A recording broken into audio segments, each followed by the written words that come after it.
Bom dia! Estamos ao vivo para mais um Café com Psico nesse sábado, muito importante, pós-feriado, né? Feriadão aí. Vocês achavam que eu não ia aparecer, não divulguei o tema antes, enfim. Mas estou aqui, Café com Psico é meu compromisso. Estou aqui com minha caneca, com meu café, tentando diminuir. E hoje a gente vai falar sobre a influência das emoções na aprendizagem, né? Diante de alguns acontecimentos essas semanas, ter presenciado, né, algumas situações, depois de ter visto noticiários sobre algumas notícias, acho importante a gente falar sobre isso, né? Sobre a influência dessas emoções na aprendizagem das crianças e dos adolescentes, né? Ultimamente, ocorreu algumas situações nas escolas que eu não quero mencionar aqui, acho que não cabe, né? Mas vai ser muito difícil para essas crianças, para esses adolescentes voltarem à escola. E por que vai ser difícil, né? Existe um componente emocional importante ali, que nós precisamos entender que cada criança vai precisar, né, de tempo, vai precisar de acompanhamento profissional e que pode ser que muitas crianças, muitos adolescentes que presenciaram ou que não presenciaram determinadas situações naquela escola vão precisar de apoio psicológico, vão precisar de apoio psicopedagógico.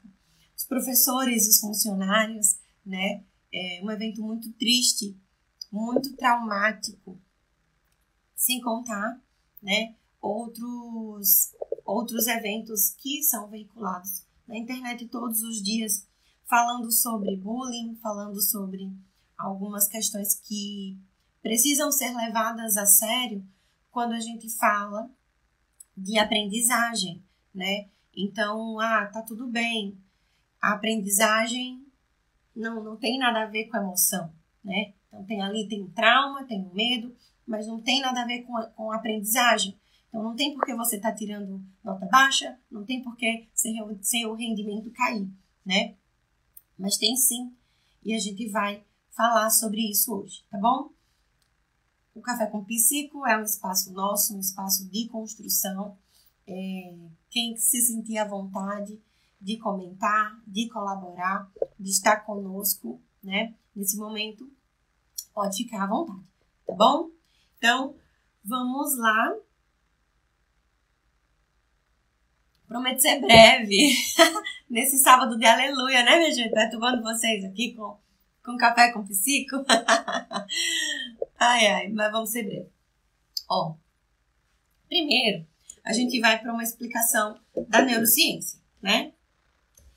As emoções, as vivências, as experiências, elas estão, né, elas andam ali juntinho com a aprendizagem. E isso é evolutivo, isso vem de um cérebro ancestral lá do tempo das cavernas, tá? Então, existe ali uma estrutura chamada amígdala, que ela está, né, a função maior dela é a gestão das emoções.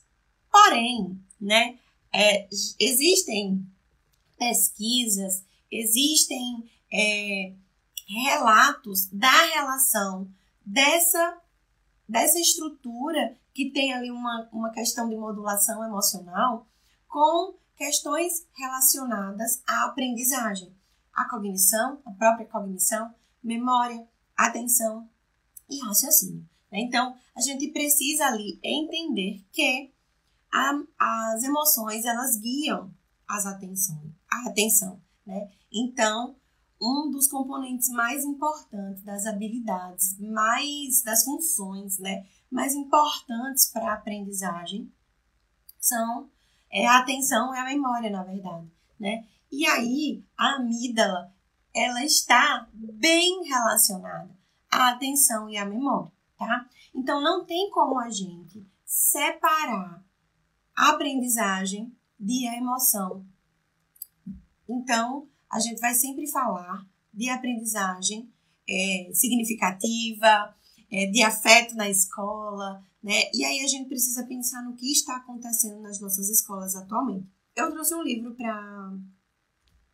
para indicar, mas vou indicar já, tá bom? Então, as emoções, elas influenciam a nossa aprendizagem positivamente e negativamente, tá? Então, um ambiente enriquecido de afeto, de estímulo, em que a criança se sente segura, protegida, que ela confia nas pessoas que estão ao seu redor. A criança que está num ambiente desse, ela se desenvolve mais e ela aprende mais e aprende melhor, tá? E aí, como as emoções impactam também negativamente, a criança que está exposta a situações adversas, a situações que estão atrapalhando, né, a modulação das suas emoções, também não terá uma aprendizagem significativa. Na verdade, quando a gente fala de aprendizagem significativa, a gente sempre fala, né, da parte positiva. Mas, na verdade, é a construção, de fato, da aprendizagem quando perpassa pela memória. E aí não tem como apagar, né?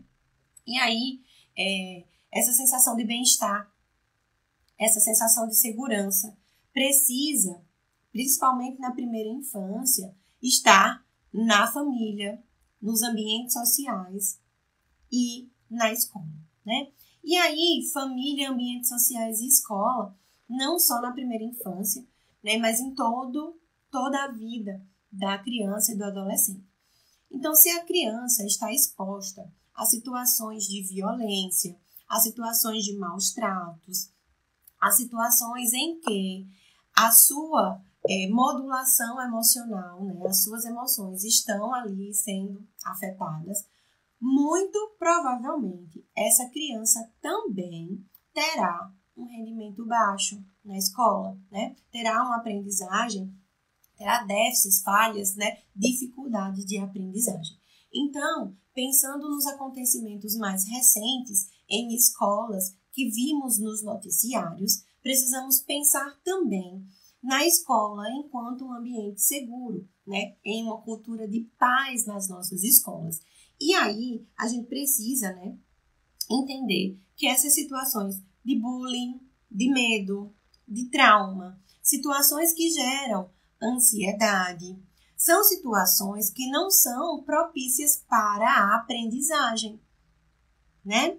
Então, o nosso cérebro ele sempre vai caminhar primeiro, né? Se a emoção guia a nossa aprendizagem, como eu acabei de falar, né? Imagine que você está ansioso, você está triste, você está com fome, você está pensando no que pode acontecer em casa quando você chegar, né? Então, crianças que são vítimas de maus tratos, crianças que são vítimas, né, que estão em vulnerabilidade emocional, em vulnerabilidade social, né? São crianças que podem, né, ter um desempenho acadêmico abaixo, que essas crianças podem apresentar dificuldades de aprendizagem, tá? Então, é importante nós, como psicopedagogas, né, mas eu sei que tem psicólogas aqui também, nós, como profissionais da aprendizagem, precisamos observar essas situações, né? Então, essas crianças que passaram pelo evento mais recente, né, que perdemos 4 crianças em Blumenau, essas crianças, elas vão demorar para voltar à escola. E quando elas retornarem, elas estarão propícias ao baixo rendimento escolar. Pode ser que os pais achem que seja importante mudá-las de escola. Pode ser que os pais acha importante mudar de bairro. Mas o contexto não muda, é um contexto escolar. E pode ser que esse contexto dessas crianças que retornem à escola daqui a 2 semanas, 1 mês, 2 meses, impacte na aprendizagem delas, tá? Então, nós como profissionais da aprendizagem, da saúde e da educação, né? Psicopedagogas, psicólogas, as fonos que trabalham na escola, né? Outros profissionais que trabalham em escola também, né? Precisam estar atentos que nem toda dificuldade de aprendizagem está relacionada a um transtorno de aprendizagem.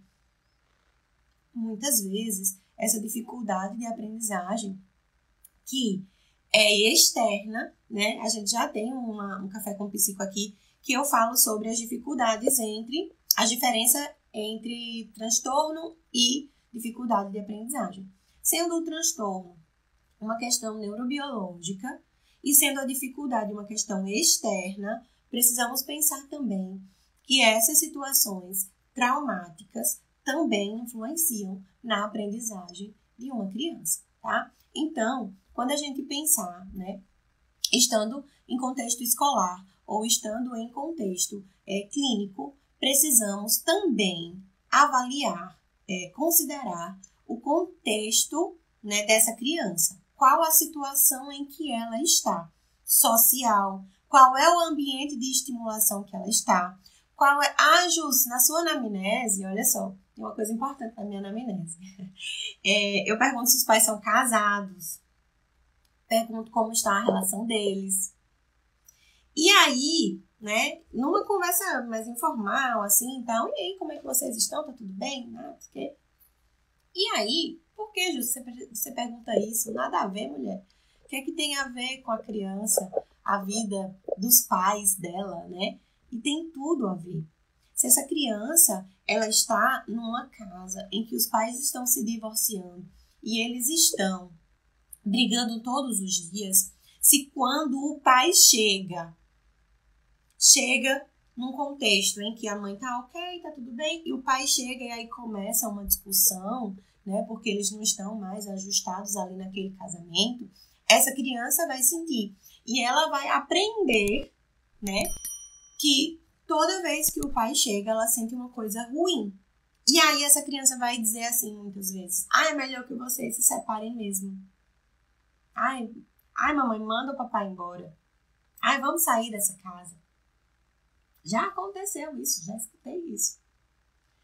E aí, pode ser que essa criança apresente dificuldades de aprendizagem e que a gente procure, avalie e a gente vai achar questões relacionadas à atenção, questões relacionadas à memória, que a gente acha que pode ser alguma coisa, né? Algum transtorno, algum diagnóstico, a gente sempre vai para isso, né?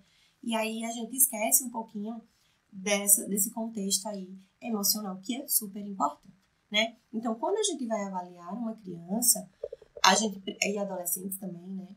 A gente precisa levar em consideração questões relacionadas às emoções, né? Então, o contexto da escola, o contexto da família, o contexto social são super importantes, super relevantes na hora de uma avaliação, porque as emoções podem influenciar essas funções e aí na hora de avaliar deu ali um rebaixamento e aí a gente tende a pensar num diagnóstico, quando na verdade a questão toda está relacionada às emoções. Eu vi um comentário aqui, deixa eu ver. Anne, crianças que têm sua autoestima atacada pelos familiares ou cuidadores também terão seu aprendizado comprometido, visto que não têm estímulo e se sentem incapazes. Exatamente. Anne, antes de você chegar, eu tinha mencionado sobre a criança se sentir acolhida, se sentir aceita, se sentir segura em determinados ambientes, né? E essa fala é super relevante sobre autoestima, né? E você fala sobre familiares, né, pelos cuidadores, pelos familiares, isso é super importante que a gente fale disso, né? E aí a gente pensa em bullying, né? A gente pensa em ataques à autoestima, em ataques a eficiência, a aprendizagem somente na escola. Quando a gente lembra de emoção, aprendizagem, bullying, a gente leva para esse contexto escolar, mas isso acontece também com relação às famílias e aos cuidadores. Super importante que você tenha falado nisso, sabe, Anne? Porque a gente tem também uma questão de expectativas, né, com relação às famílias, aos pais, principalmente, né? Então, a gente tem ali pessoas que depositam expectativas dela naquela criança, e quando a criança não consegue dar retorno para isso, a criança é taxada, a criança é pressionada, a criança é reprimida, né?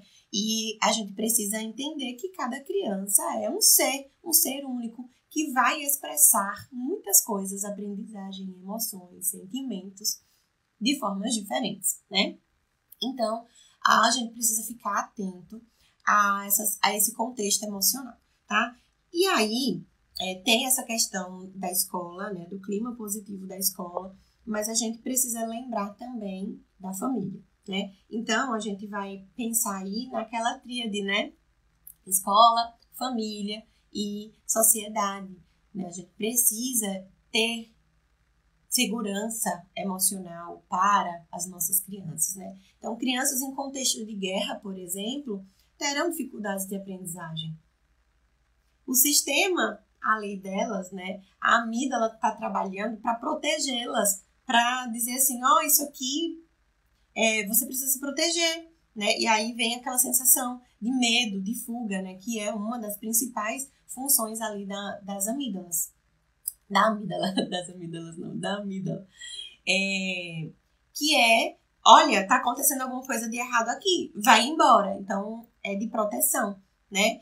E quando a gente está com medo, quando a gente está ansioso, quando a gente está diante de uma situação, né, de vulnerabilidade emocional, a nossa amígdala faz: foge, tem alguma coisa errada aqui, vai embora, né? Então, traz um medo para que a gente fuja, né?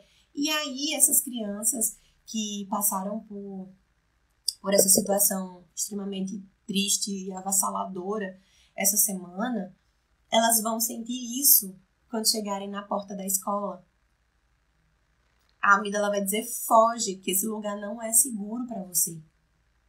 A criança que sofre bullying, quando chega na escola, ela começa a ter crise de ansiedade. Ela sua a mãozinha, ela fica amarela, ela começa a respirar fundo. Eu não quero ficar aqui, eu não quero ficar aqui. E aí a amígdala diz: foge, aqui é perigoso, vai embora. Então, se a amígdala deixa a gente em estado de alerta para a gente fugir dos perigos, para proteger a gente, a criança que está na escola, num ambiente que ela sofreu um atentado, que ela foi violentada, que ela sofre bullying, ela não vai estar atenta ao conteúdo, ao que o professor está falando. Porque existe aqui um alerta dizendo: aqui é perigoso. Então, ela sempre vai estar voltada a atenção dela para essa sensação de fuga, né?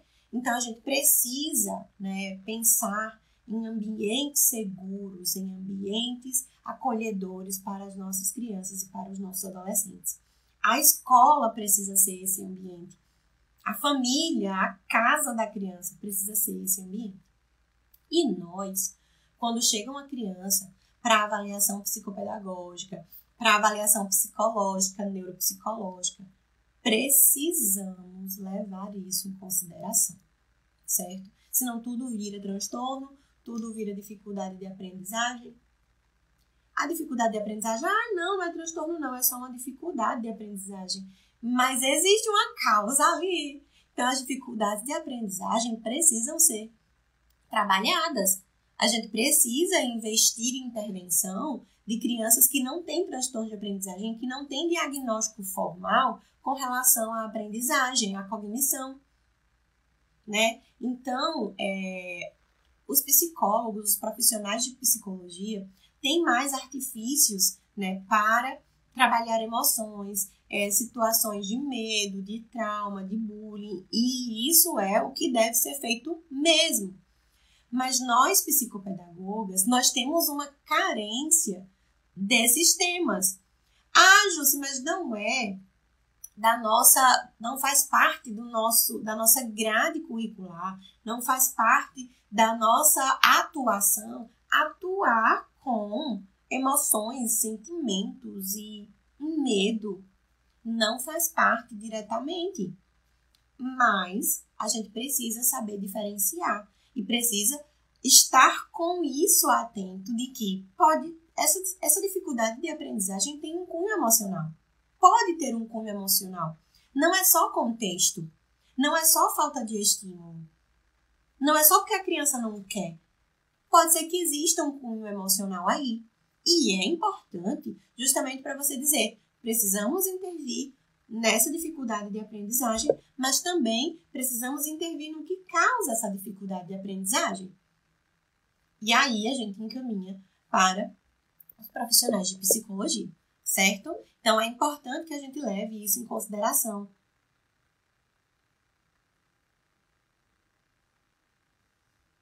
Um cafezinho, né? Muitas vezes, crianças que estão em abrigos, crianças que são atendidas por ONGs, né, em algumas comunidades, crianças que estão em situações diversas, né, precisam de nós. E a gente nem sabe, né? Então, muitas vezes existe ali uma família que adotou uma criança que estava no abrigo e a criança apresenta dificuldade de aprendizagem, apresenta algum transtorno de aprendizagem, apresenta alguma outra coisa. E aí a gente não sabe de onde vem isso, né? E é importante que a gente leve em consideração as emoções para a aprendizagem, né? Enfim,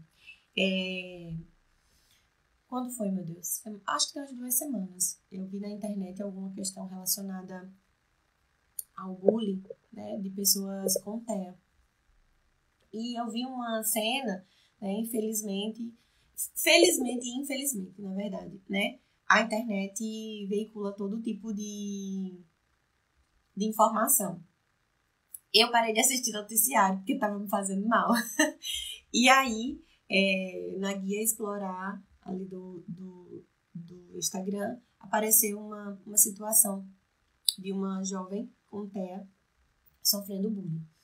E aí, nesse contexto, é muito mais racional pensar numa intervenção com a jovem que sofreu, uma intervenção psicológica, né? Mas pode ser que ela também precise de uma intervenção psicopedagógica, que haja uma aversão à escola, que haja uma sensação de fuga ali, de medo, né? De esse lugar, aquela lanterninha de esse lugar não é seguro para mim, né? O que ela tenha dificuldades de aprendizagem também, né? Então, se ela for acompanhada, eu fiquei pensando, né? Se fosse uma paciente minha, como é que eu reagiria quais seriam as condutas, né? Enquanto psicóloga agora e enquanto psicopedagoga, quais seriam as atitudes para a gente tomar ali naquele momento, né? E mais do que as pessoas que sofrem precisam ser tratadas, mas a escola toda precisa receber acompanhamento e intervenção, né? Então, a gente sempre pensa ali na pessoa que sofre, mas a pessoa que sofre, ela vai voltar à escola. E a escola pode ser que não seja o melhor ambiente para ela, mesmo que ela esteja em acompanhamento psicológico, em acompanhamento psicopedagógico, psiquiátrico. Nós precisamos tratar a nossa sociedade, na verdade, né, minha gente?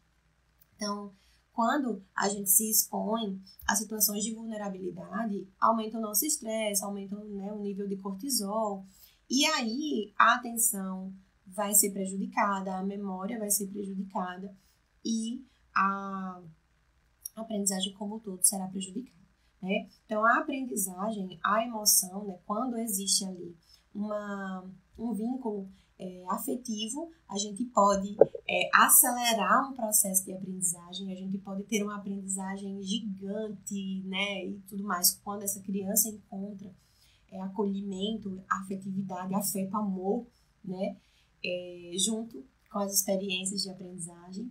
E aí não é só aprendizagem acadêmica, né, e da mesma forma que experiências traumáticas vão impactar de forma muito importante as habilidades, né, as funções e a aprendizagem dessa criança, desse adolescente, certo? Então, a gente precisa pensar que uma emoção muito forte pode trazer uma aprendizagem significativa, seja ela uma aprendizagem boa ou uma aprendizagem ruim. A Ila colocou aqui, a Gisélia Castro. Bom dia, com muita alegria. Bom dia, Gisélia. A Ila. Sim, na época da minha graduação, a minha monografia foi pesquisando crianças em vulnerabilidade social, lembro. E a partir do acompanhamento com as educadoras sociais, o rendimento escolar melhorou.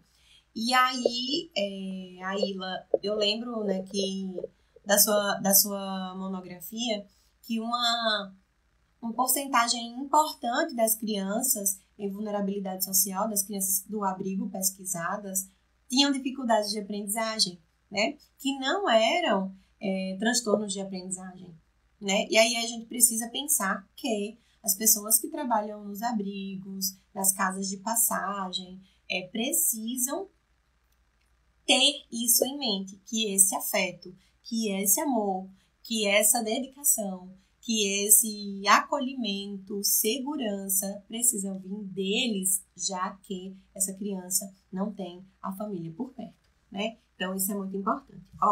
Eu vou indicar uma leitura para vocês. Eu comprei esse livro e, assim, eu fui ler, né, algumas coisas referentes, mas eu achei a capa linda. Achei a capa fofinha, o nome interessantíssimo. E eu disse assim, meu Deus, esse é um livro muito lindo, né? E aí eu disse, fiquei com medo, será que não vai ser muito autoajuda? Mas não é, né? Esse livro aqui, Porque o Amor é Importante, Como o Afeto Molda o Cérebro do Bebê. Gente, isso aqui é ouro. Ouro em pó não, em páginas, né? Ele tá todo riscadinho, tá bem riscadinho mesmo, né? Na época que eu comprei, eu ainda não usava as flags, os sinalizadores, e aí eu fui ler novamente e sinalizei aqui com, tá vendo? Esse livro aqui, uma das pessoas que leu, né, que fez críticas a ele, sim, críticas boas, né, colocou que é leitura obrigatória para pais, professores e responsáveis por políticas públicas. E, de fato, né, é um livro muito científico, é um livro que fala muito sobre o cérebro, sobre as funções cerebrais e traz questões importantes sobre gestação, sobre desenvolvimento infantil, né? E aí eu pensei que ia ser um livro super fácil de ler, mas não foi, né? Foi um livro que eu voltei, revisitei, li novamente, e ele sempre está por aqui, porque ele é um livro muito científico, tem uma linguagem científica, né? Então o texto é fofinho, mas a leitura é uma leitura densa, é uma leitura muito científica, é uma leitura que não é aquela leitura que a gente senta assim e diz, vai ser muito agradável, vou aqui passar meu tempo, ler umas 20 páginas. Não é assim, não. A gente lê, a gente volta, a gente lê de novo, a gente vai lá na internet pesquisar um negócio que tinha esquecido, né? E é bem interessante, tá? Então, fica a leitura, porque o amor é importante, né? Fala de cortisol, fala de estresse, fala de mães que têm transtornos psicológicos, fala dos contextos sociais, da vulnerabilidade social, do uso de drogas, de álcool. Então, isso aqui, assim, é extremamente importante. É ouro em página, tá? Fica a dica aí para vocês. Posso depois deixar no nosso canal aqui e no nosso canal do Telegram a fotinha dele para vocês pesquisarem depois, tá bom? Tô vendo aqui uns comentários subirem, pera. Gisélia, meu filho com TDAH estava tendo vários problemas na escola. Estava cansada de tanto me ligarem. Foi só mudar de horário que tudo melhorou. A professora que recebeu ele acolheu muito bem. Falta muita afetividade no ensino. Muitos ensinam sem amor. Estão ali só pelo salário. Concordo. Gisélia, concordo, de fato. Acho que é um momento propício, né? Não gosto de misturar religião, mas não é bem religião, tá? Quando na Bíblia a gente tem uma passagem, né, que fala que o amor de muitos esfriaria, né? E aí a gente vê que a gente vai fazendo, né, muitas coisas no automático. E a gente que viveu a graduação de pedagogia, né? A Ilha, se tiver mais alguma pedagoga aqui, me sinalize, por favor. A gente que viveu a faculdade pública de pedagogia, a gente, nas primeiras aulas, né, as pessoas, eu tô aqui porque eu não passei em engenharia, eu tô aqui porque eu não passei em direito, meu sonho era ser psicóloga, mas eu não passei em psicologia, não tenho condições, foi o único curso que eu passei, e eu tô aqui porque tem emprego fácil, né? E aí realmente a gente tem ali professores que não gostam de dar aula, estão insatisfeitos, estão cansados, né? E, Gisélia, existe uma coisa interessante, né, sobre o diagnóstico do seu filho, né? Muitas vezes a criança com TDAH, por ela ser mais ativa, mais hiperativa, né? Por ela muitas vezes não sentar, por ela não ter dificuldade de atenção, então ela não se concentra, e aí faz uma brincadeira com a turma, joga um papelzinho, faz uma coisa, não tô dizendo que é o seu filho, tá? Eu tô falando que existe um contexto, assim, que é bem parecido das crianças, principalmente os adolescentes com TDAH, né? Eu não sei, então eu vou fazer uma gracinha aqui, vou ser rebelde, vou ser opositor, né? Não vou fazer isso aqui não, que é para não chamar atenção para minha dificuldade, que é lá no caderno, né? Na leitura, na escrita, na atividade, na prova. E aí, muitas vezes, essas crianças, esses adolescentes com TDAH, pelas dificuldades que eles têm na escola, eles apresentam comportamentos, problemas na escola, né? São crianças que dão mais trabalho, que chamam atenção, que tem que estar toda hora, né, articulando, tudo mais. E é cansativo para a professora, né? Então, às vezes, não tô dizendo que é o caso do seu filho mais uma vez, tá? Mas muitas vezes a gente já tem ali uma professora cansada, prestes a se aposentar, que não entende o diagnóstico e acaba se afastando daquela criança, porque ela tá ali tão no 220 que ela não consegue acompanhar, né? Ela já falou várias vezes no dia para o menino sentar, ela já falou várias vezes para ele não interromper a turma, ela já levou ele na coordenação, e aí esse movimento, né, acaba distanciando a professora da criança com TDAH, né? Quando, na verdade, elas são as crianças que precisam de atenção, de afeto, de acolhimento, né? Trocar de horário pode ser interessante, tanto pela professora quanto pela turma. Às vezes, a turma não traz essa sensação de segurança, de confiança, de acolhimento que a criança precisa, né? Deixa eu ver mais. Sem amor nada adianta, é isso mesmo. Olha, muitas pedagogas por aqui, muito bem, legal. A Ilha colocou, sim, uma triste realidade. E aí, assim, muitas profissionais não têm conhecimento, porque estão na educação há muito tempo, né? A educação muda, as crianças mudam e as pessoas não mudam, né? Eu fui dar uma palestra uma vez que eu queria morrer. Eu falando sobre neurodiversidade e a mulher insistindo que, mas no meu tempo não era assim, mas não sei o que lá. E eu, ai meu Deus, eu vou ter um treco aqui. E era uma senhora, né? Então eu tava ali tentando me ajustar, né? De que, não, calma, existe um contexto, existe uma história por trás disso. Então, depois eu descobri, né, que era uma professora aposentada, que estava nessa escola particular, porque não queria ficar em casa, porque a vida dela era dar aulas. Mas aí as nossas crianças mudam, né?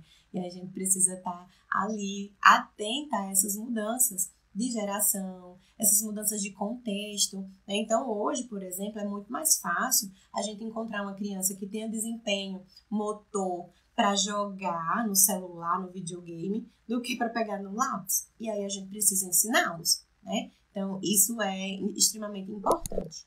Deixa eu ver aqui. Gisele, ele tinha muito problemas com a professora de educação especial na sala regular. E ele não era assim. Aí tem que ver o que aconteceu de fato, né? A Ilha.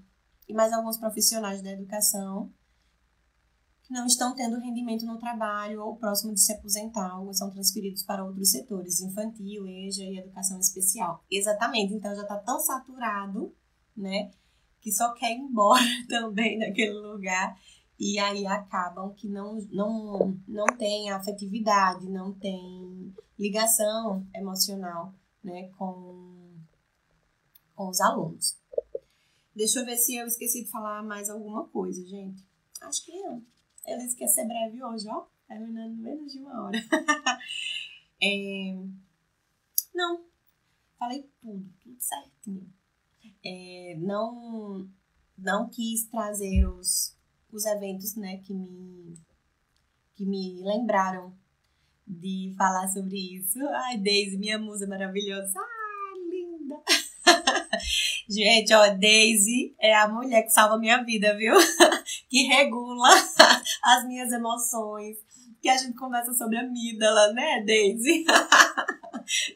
que ajusta as minhas aprendizagens, ó.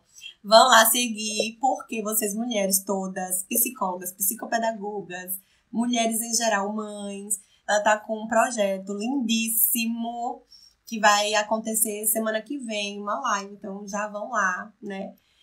Se inscrevam, entrem nos grupos do WhatsApp, leiam os e-mails, que ali tem ouro em pó, certo? E aí vai te ajudar na tua vida. Só tô dizendo isso, certo? E ainda digo mais, tá precisando de psicólogo, de psicoterapia, vá nessa mulher, que essa mulher é uma deusa. Faz propaganda para todo mundo. Vamos lá, obrigada, Daisy. A Ilha, que deveriam ser os setores, os melhores profissionais. Exatamente, a Ilha, você trouxe uma coisa bem importante. Nós somos um país em desenvolvimento. E a gente ainda não se ajustou, não se atentou a muitas coisas, né? E aí a educação, que deveria ser, né, o setor com o maior investimento financeiro para estrutura, para desenvolvimento científico, para profissionais, né, pagamento de profissionais, treinamento de profissionais, aperfeiçoamento dos profissionais. A gente não tem. Então, a gente tem aí um desenvolver diferente na educação no nosso país, né? Em que os professores da educação especial, os professores da educação básica, da educação infantil, recebem pouco e trabalham muito, enquanto lá na frente, né, os professores das graduações, das pós-graduações, né, das universidades, recebem muito, trabalham menos. Não estou dizendo que trabalham menos pelo fato de que existem, né, pesquisa, extensão e tudo mais agregado ao ensino, mas a gente não tem isso lá no infantil. Né? A gente não tem o professor participando de pesquisa e de extensão. A gente não tem o professor organizando as próprias emoções para ir para a sala de aula. A gente não tem o professor que sabe sobre desenvolvimento infantil. Aí me mata. Né? A gente não tem um professor que não sabe sobre regulação emocional. A gente não tem um professor que não sabe sobre manejo de comportamento. Porque a gente aprendeu em pedagogia que comportamento é ruim, que condiciona, que os meninos não sei o quê, porque é melhor a gente tratar de uma forma diferente. Então, o professor não sabe sobre conhecimento. O que a escola muitas vezes sabe sobre a afetividade é um conhecimento de senso comum, não é científico. E muitas vezes o que acham que é afeto, afetividade e amor para aquele contexto não é. São questões de discriminação, de exclusão. Que a gente vê assim, tá, mas e aí, né? Na educação especial isso acontece muito, né? Ai, mas o meu aluno que eu acompanho, né, na educação especial, ai, tadinho, ele não vai fazer isso, eu amo muito ele, e aí a gente vai fazer outra coisa, tá? E aí tá tirando a criança da sala de aula, tá privando de oportunidades, né? Então a gente precisa repensar aí muitas coisas dentro da escola, certo? Tá aí. Eu tenho 2 TDAH na sala e tive que pedir para um deles mudar de período. Agora aparecem outras crianças, as turmas são outras. Sempre tento trazer eles cada vez mais para perto de mim. Exatamente, as crianças que têm transtorno de aprendizagem, principalmente as crianças com TDAH, pela questão do controle de impulsos, né, do controle inibitório, pelas falhas no controle inibitório, essas crianças tendem a responder mais, assim, na lata, né? Tipo, o professor tá ali falando, você não falou isso! De serem mais desafiadoras, né? Então, tem muitas questões relacionadas ao transtorno e relacionadas ao que essa criança aprendeu ao longo da vida. Então, ela foi aprendendo ali que ela é chata, que ela é inconveniente, que ela é agitada. E isso também volta lá para quem foi que falou, meu Deus, esqueci o nome, sobre a questão da autoestima, né? Que vai moldando e essa criança vai aprendendo que ela é chata mesmo, que ela é punida várias vezes, que ela é inconveniente mesmo e que ela não vai aprender mesmo, então pra que tá ali, né? E vai gerando ali uma situação, uma relação afetiva com a escola disfuncional. Thalita Barbosa. Infelizmente, alguns professores não têm conhecimento e acabam não tendo paciência por não entender o comportamento daquele aluno. Exatamente. Ai, Deise, Jucimara, não é normal. A amígdala nota 1000. Tô ganhando nota 10 em público. Que bom. Val, muito bom esse momento com você, Ju. Se aprende com você. Isso está facilitando a minha atuação psicopedagógica. Obrigada, viu? De nada, meu amor. Vamos juntas. Gisélia, essas crianças sofrem demais na escola quando não são acolhidos. Falta muita informação relacionada aos transtornos. Também acho. E o meu movimento com relação à escola, né, é justamente esse, sabe? A gente fala, né, de visita escolar na psicopedagogia, a gente fala que faz parte esse contato, esse relacionamento com a escola, mas muitas vezes a gente vai na escola para cobrar, para avaliar, para observar a professora, o aluno, para escutar de fato, né, valorizando o professor, mas a gente esquece de ensinar. Minha gente, a educação muda, transforma realidades. É o que move o mundo. Se a gente tá ali para ouvir a professora, mas ela não sabe o que ela tá dizendo, e não porque ela quer dizer errado para você, não é isso, é porque ela não consegue observar o aluno dela da forma adequada. Então não tem como ela retornar para você, né, de um jeito que seja funcional, que diz assim, olha, essa professora arrasou, nota 10. Observou bem direitinho. E às vezes observa, mas falta dela conhecimento teórico, falta dela que a gente vá à escola e ensinar. Então, toda vez que uma escola me convida, me contrata, eu vou fazer palestra, eu vou fazer formação, eu vou dar oficina, seja o que for, porque as professoras precisam aprender também, elas precisam dessa informação, né? Então, é importante que a gente pense que as nossas visitas escolares, elas são importantes sim, faz parte da dinâmica, né, da avaliação psicopedagógica, mas a gente precisa também ensinar as professoras. Muitas vezes, essa professora, ela está muito sobrecarregada por tanta coisa que é para fazer. Minha gente, quando eu era professora, era tanta coisa para cortar, tanto EVA, tanto TNT, que na época a gente usava TNT, vocês ainda usam? A gente tinha tanta coisa para fazer além da sala de aula que a gente não conseguia estudar. E eu estudava de ousada que eu era, né? Então, assim, a gente vê, né, professores curiosos, professores sedentos de informação, mas na formação base a gente não tem.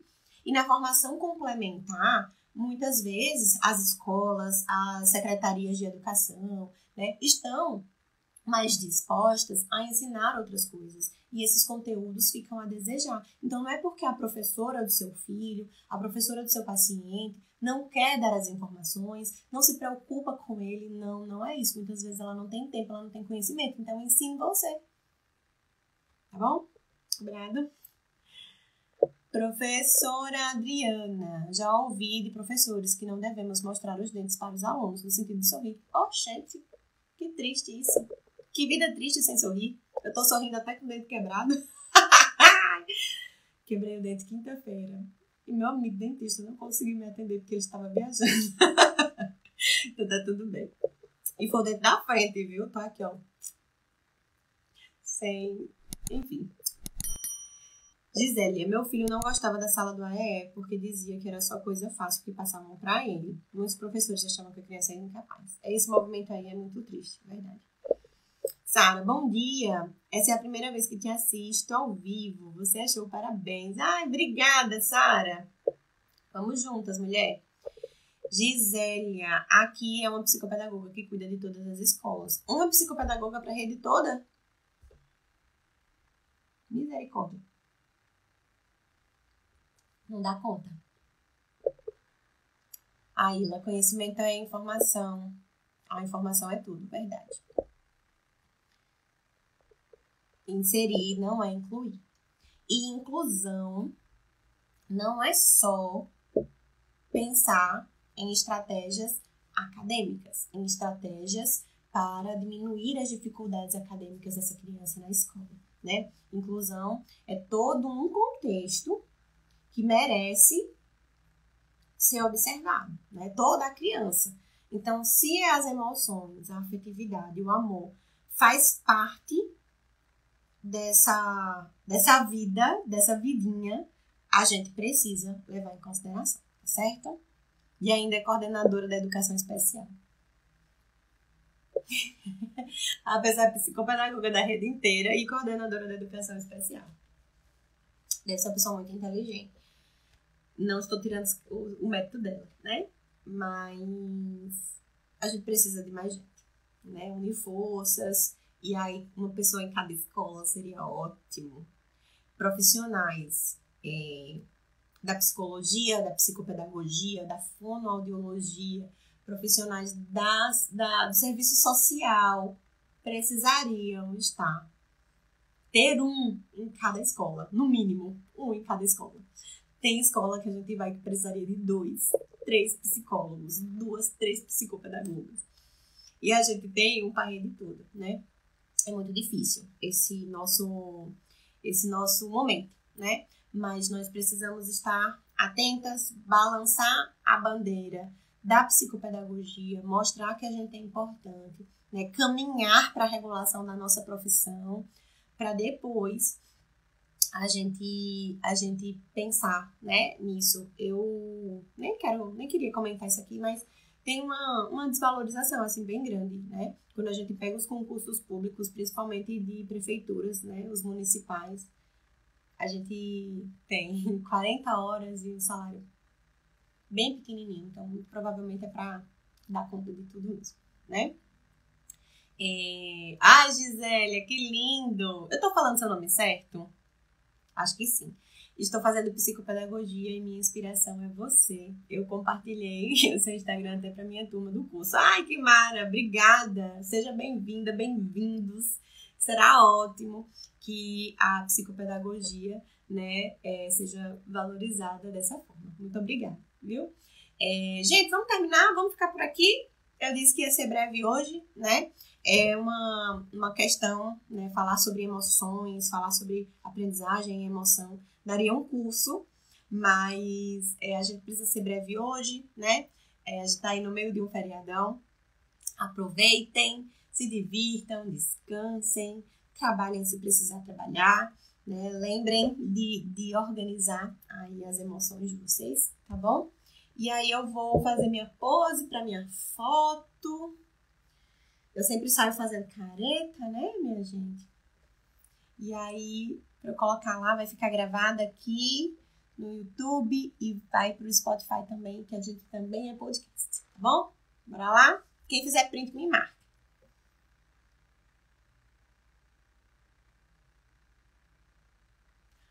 Obrigada. Bom sábado, bom feriadão. Ontem eu fiz um post, né? Crie momentos especiais na Páscoa. Então, pense com afetividade, com amor, com respeito. E pense aí na caça aos ovos amanhã, ou em ir à igreja, em ter um momento especial com o filho de vocês, né? Porque afetividade, amor, carinho, a gente começa aprendendo em casa, tá? Então, a gente é reflexo, a gente é lá fora, reflexo do que a gente aprende em casa. Então, é importante que vocês pensem nisso, tá bom? Um cheiro e até sábado que vem.